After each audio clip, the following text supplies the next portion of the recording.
네, 한시도 눈을 뗄 수 없는 러시아와 우크라이나 간의 지금 전쟁과 관련해서 업데이트되는 뉴스들이 굉장히 많습니다. 주말 동안에 어떤 일들이 일어났는지 지금 나오고 있는 뉴스에 의하면 러시아가 우크라이나 군시설 지금 80곳을 피습했다라는 소식이 지금 속보로 전해지고 있는 상황인데요. 이 부분부터 전해드리겠습니다. 김민아 캐스터 함께 하시죠. 어서 오십시오. 네, 안녕하세요. 네, 어떻게 전개됐는지 먼저 좀 전해주세요. 네, 그 사이에 또 안 좋은 뉴스가 나와버렸는데 네. 우선은 그 외신들 확인해 보겠습니다. 로이터 통신 내용이고요. Turkey says Russia and Ukraine nearing agreement on critical issues.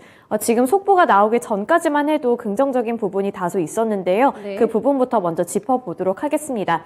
먼저 기사 내용 살펴보시면 터키가 우크라이나 전쟁을 종식하기 위한 러시아와 우크라이나 정상회담을 주최할 준비가 되어 있다고 밝혔습니다. 양측이 6가지 사항에 대해서 협상 중이라면서 중요한 문제에서 합의에 가까워지고 있다고 설명했는데요. 이 터키의 외무장관은 현지 시간 20일을 기준으로 양측 간의 합의가 가까워졌다고 말하고 싶다 이런 발언을 내놓기도 했습니다. 블라디미르 푸틴 러시아 대통령과 젤렌스키 우크라이나 대통령 간의 회담을 개최할 준비가 있다면서 이렇게 설명을 했고요. 물론 전쟁이 진행 중인 상황에서 이렇게 합의를 하는 것이 쉽지는 않은 일이지만 여전히 탄력이 붙고 있는 중이라고 긍정적으로 평가를 했습니다. 아브라함 칼린 터키 대통령실의 대변인은 트위터를 통해 우크라이나 전쟁 종식을 위한 노력이 지속되고 있음을 강조했고 또 협상 관전 포인트까지 설명을 해줬는데요. 가장 합의하기 어려운 조건은 러시아의 크롬 반도 합병과 또 우크라이나 동부 돈바스 지역의 2개 공화국의 독립을 인정하라는 요구라면서 이것이 주요 쟁점이 될 것이고 합의가 가장 어려운 부분이 될 것이라고 지적했습니다. 또 그 외에 4가지 쟁점은 우크라이나의 중립 국화와 군축 및 안보 보장, 이른바 탈나치화 작업이라고 설명해 줬습니다. 네. 그래서 어떻게 될까요? 지금 평화협상으로 갈 수도 있다라는 일각의 긍정적인 시각도 있는 반면에 이게 굉장히 상당히 지금부터도 더 시간을 끌 수 있다라는 좀 부정적인 의견도 피력이 되고 있습니다. 향후 전망에 대해서는 좀 어떻게 볼 수 있을까요? 지금 의견 어떻게 나오고 있을까요? 네, 속보가 나왔던 것처럼 네. 사실 그렇게 조금 무산이 될 만한 가능성도 있었습니다. 기사 보시면 한편 젤렌스키 우크라이나 대통령은 블라디미르 푸틴 대통령과 협상할 준비는 되어 있지만 협상이 실패할 경우에는 3차 세계대전으로 번질 수 있다고 경고했는데요. 이렇게 어느 정도 조금 이 공간은 남겨두는 모습을 보여주기도 했습니다. 이 젤렌스키 대통령은 미국 CNN과의 인터뷰를 통해서 푸틴과 협상할 준비가 되어 있다며 지난 2년 동안 준비를 해왔다. 하지만 이러한 협상이 없이는 이 전쟁을 끝낼 수 없다고 강조하기도 했습니다. 이어서 푸틴 대통령과 대화하기 위해 모든 가능성을 활용해야 한다며 우리가 이 전쟁을 종식할 단 1%의 기회라도 있다면 그것을 잡아야 한다고 강조했습니다. 하지만 만약에 이런 협상 시도가 실패하게 될 경우에는 이번 전쟁은 3차 세계대전이 될 것이고 또 나토에는 감사한 마음을 전하는 한편으로는 또 나토에 있었다면 이런 일이 일어나지 않을 것이라면서 조금은 압박감을 주는 발언도 내놨습니다. 네.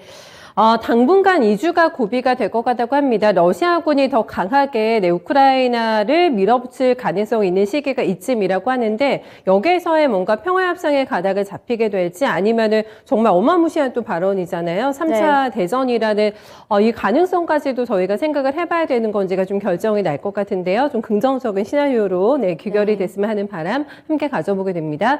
다음은 뉴욕 증시에 대해서 투자 인제 가능할까? 바닥을 잡았을까라는 부분들 많이 궁금하시잖아요. 지난주부터 강하게 의견이 피력이 되고 있는 게 바닥 나왔다. 이런 의견이 주말에도 많이 있었던데요. 네, 맞습니다. CNBC 보도 내용입니다. Top Wall Street analysts say these are the 5 best stocks for the long term. 장기적으로 봤을 때 어떤 부분에 투자를 하고 집중을 하면 좋을지 월가 전문가들의 의견을 내놨는데요. 네. 바로 기사 통해서 확인해 보겠습니다. 월스트리트에서 미국 증시가 바닥을 쳤다는 관측이 조심스럽게 고개를 들고 있습니다. 월가 주요 투자은행들은 최근 주가 바닥론을 제시하면서 현재 레벨에서는 저점 매수를 할 시기라고 주장했습니다. 이 연초 뉴욕 증시가 기록적으로 부진했던 만큼 현재 레벨에서는 매수를 해도 괜찮은 시점이라고 평가한 건데요. 이 미국 연준의 금리 인상과 러시아의 우크라이나 침공 등에 따른 증시 조정폭이 과도했다는 진단을 내놓은 겁니다. 현재 시간 18일 기준 이 미국 CNBC에 따르면 JP 모건의 미국 주식 수석 전략가들은 이 투자자들에게 보낸 서한을 통해서 주식시장이 여전히 상방 여력이 있다고 본다고 긍정적으로 평가했고요. 아직 미국 연준의 긴축이 미국 경제의 가장 큰 우려 요인으로 남아있는 상황이긴 하지만 주식시장이 이를 이미 선반영했다고 평가했습니다. 또 이런 리스크는 연초 몇 달 동안 압축적으로 반영이 됐다면서 이에 따라서 하반기에 주식시장은 정상적으로 작동할 것으로 본다면서 미국 경제가 침체에 빠지지도 않을 것이라고 긍정적으로 분석했습니다. 네. 그렇다면 이제 현금 들고 계신 분들은 슬슬 이제 투자처를 물색하시는 시기가 되지 않았을까 싶은데 중요합니다. 네. 투자 의견은 어떻게 제시되고 있을까요? 네, 투자 의견도 바로 네. 보겠습니다. 투자 의견 살펴보시면 전문가들은 성장주와 가치주의 측면을 동시에 보유하고 있는 기술주 등이 유망하다고 주장했습니다. 한편 전기차 배터리 업체인 중국의 캐터필러가 북미의 배터리 공장 건설을 추진하면서 주목을 받고 있습니다. 이렇게 전문가들은 지난주부터 이 성장주와 가치주 그리고 기술주에 집중을 해라. 지금이 가격 메리트가 있는 시점이라고 거듭해서 강조해 왔는데요. 따라서 이러한 부분들에 조금 눈길을 돌리면 좋으실 것 같고 또 팡주에 집중을 하라는 의견도 계속해서 나오고 있습니다. 그러한 상황에서 이번에 중국에서 캐터필러가 배터리 공장을 다시 한번 설립한다는 소식까지 전해져 오면서 이 부분에도 지금 전문가들은 집중하고 있는 상황이라서요. 이러한 부분들, 소식들을 조금 체크해 보시면 좋을 것 같습니다. 네, 또 한 번 가치주가 유리할까, 성장주가 유리할까라는 고민에 빠질 것 같은데 기술주를 주목을 했네요. 이 두 가지 성격을 모두 다 가지고 있는 기술주 한번 유망하게 살펴보셔야 될 것 같고요. 쌍주식 중에서도 단기적으로 강하게 조정이 나온 종목들 꽤 있습니다. 이런 종목들 유심히 살펴보시면은 충분히 또 원하시는 만큼의 수익 가능하지 않을까, 저가 매수로 나오고 있다라는 점 함께 체킹해봤습니다. 테슬라도 많이 밀렸습니다. 그리고 나서 요즘에 여러 가지 이슈도 있고 가격도 인상을 하고 있는 추세인데 지난 주말장에서도 강하게 튀어 올랐습니다. 어떤 이슈 있었을까요? 네, 밸런스 보도 내용이고요. 테슬라 CEO 일론 머스크 is working on master plan 3. The stock is jumping. 일론 머스크의 발언 때문에 다시 한번 주가가 점프했습니다. 네. 바로 기사 확인해 보겠습니다.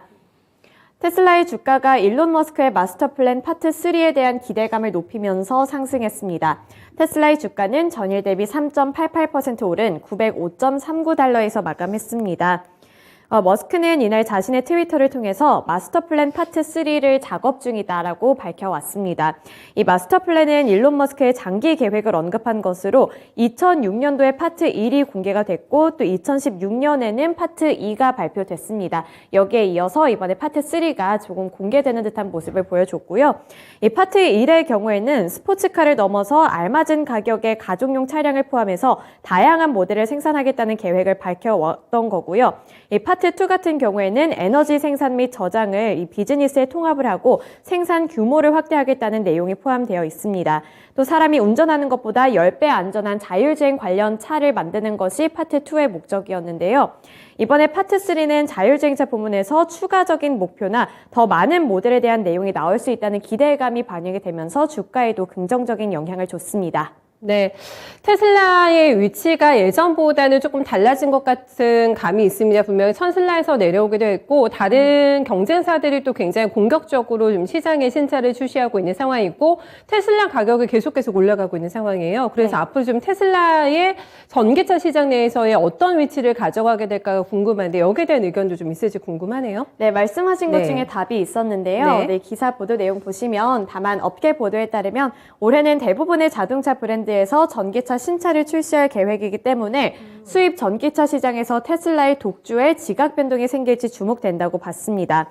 이 테슬라는 지난 한 해 동안만 17,000여 대를 판매하면서 압도적인 1위를 차지했는데요. 하지만 올해 같은 경우에는 벤츠, 포르쉐, 아우디 같은 이런 여러 가지 유명한 브랜드들까지도 이 2차 전지 그리고 전기차 산업에 뛰어들게 되면서 테슬라가 지금처럼 1위를 계속 유지할 수 있을지는 의문이라고 말했습니다.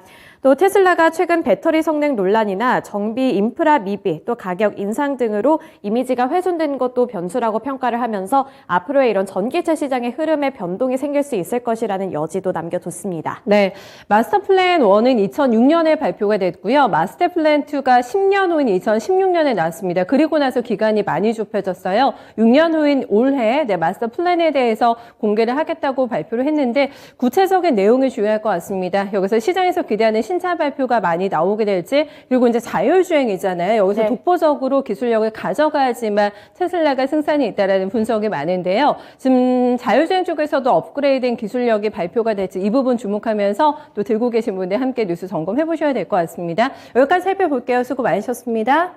네, 세 가지 외신 뉴스 함께 전해드렸습니다.